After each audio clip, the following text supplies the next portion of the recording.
dihormati. Begitu. Tanya masih kita sering iklan KKR gitu online. Sekarang sudah enggak, karena sudah enggak ada itu Pak KR yang.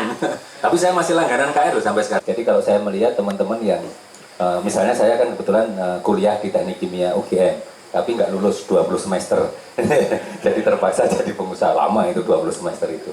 Itu teman-teman kan banyak itu yang sekarang sukses secara karir dengan ke teknik kimianya. Itu ketika switch jadi pengusaha juga sulit, ya karena masuk ke dalam ketidakpastian. Tadinya ada pendapatan rutin yang cukup, ya itu sekarang harus masuk ke, dan jadi pengusaha itu awalnya bicara tidak boleh bicara laba kalau kami, tapi bicara laris.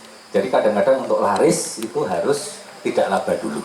Nah itu lelakon yang dilakoni selama kurang lebih kami 2 tahunan itu, SS Merintis tahun 2000 itu masuk pertama itu memang yang penting laris dulu, tapi masalah hitung-hitungan itu sambil jalan. Jadi yang penting memang jadi pengusaha itu modalitas mental untuk konsisten, tahan banting, yang penting daya juang tinggi. Terus kalau ditanya salah satu lambaran spiritual, ya agar ketika kita itu kurang juga tetap tenang, lebih juga tidak kemaki istilahnya itu, salah satu lambaran spiritual saya itu adalah rezeki itu di tangan Allah, di tangan Tuhan. Jadi makanya SS itu jenengan minta resepnya SS tidak ada rahasia. Bahkan di training seperti SS kami siap. Sambal itu tidak ada rahasia. Saya bilang orang mungkin bisa meniru resepnya SS. Orang mungkin bisa meniru cara kerjanya SS karena kita juga sering dititipi karyawan perusahaan lain untuk di training. Orang bisa meniru strateginya SS karena naskah-naskah struktur manajemen itu semuanya kami share siap gitu dalam bentuk hard copy mail SS itu. Nah, apa tidak takut disaingi? Saya bilang orang bisa meniru semuanya tentang SS. Satu hal yang tidak bisa ditiru adalah cetak biru rezekinya Yoyo. Karena cetak biru rezekinya setiap manusia itu beda-beda. Nah, itu membuat saya tenang ketika dalam kondisi apapun. Nah, penting untuk lambaran spiritual ketika kita itu menjalani sebuah kehidupan yang panjang, apalagi dalam mencari rezeki mereka. Nah, yang kedua sedikit tentang strategi sekarang. Salah satu yang ketika kita jualan apapun, termasuk nanti jualan film, itu adalah satu keunggulan kompetitif.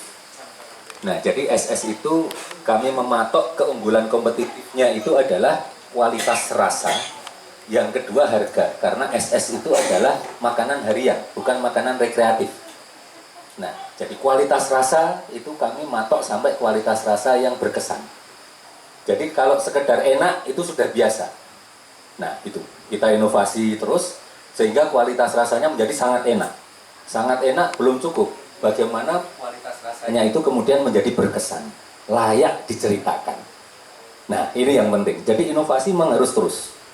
Nah, terus kalau ditanya satu langkah lagi, kenapa SS menentukan keunggulan kompetitifnya itu adalah kualitas rasa dan harga? Nah, karena SS sudah menentukan segmen. Kemudian kita mengidentifikasi top need dari segmennya SS. Jadi kebutuhan inti dari orang makan di SS itu adalah kualitas rasa. Jadi keunggulan kompetitif yang kita tetapkan dalam produk bisnis kita itu harus sesuai dengan top need-nya target pasar kita, top need. Nah, semua bisnis, semua produk itu top need-nya lain-lain. Setelah itu kemudian apa? Kemudian setia pada segmen pasar itu. Nah, artinya satu lagi bahwa makanya SS itu sambelnya harus pedas. Kami tidak mengakomodir orang yang tidak suka pedas. Misalnya minta sambelnya nggak pedas, nggak bisa. Ya, karena pada dasarnya kami strategi berikutnya adalah tidak mungkin sebuah produk itu ingin menjangkau semua pasar. Kalau kita ingin memuaskan semua pasar, maka semua malah tidak puas. Tapi bahasa gampangnya itu, di Jogja itu misalnya ada 10.000 orang pemakan kuliner. Itu kita ambil 200, kita buat setia. Jadi saya tidak akan ngambil 8.800 yang lain. Tapi 200 kita buat setia, fanatik sampai menceritakan tentang SS. Nah itu ketika kita sentuh sisi top need-nya dengan keunggulan kompetitif. Nah kurang lebih seperti itulah mas gambaran singkatnya. Dari modalitas mental spiritual dulu memang terjun pengusaha penting. Yang kedua masuk di strategi, yaitu harus punya keunggulan kompetitif yang sesuai dengan top need segmen pasar.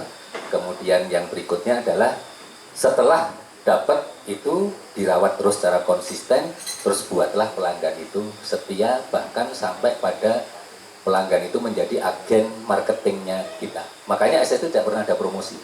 Jadi kan tidak pernah melihat SS pasang spanduk, pasang baliho atau promosi di media, kan belum pernah ya. Itu karena agen promosinya SS itu ya pembeli menjadi pelanggan, pelanggan menjadi agen promosi. Begitu, mudah-mudahan bisa memuaskan.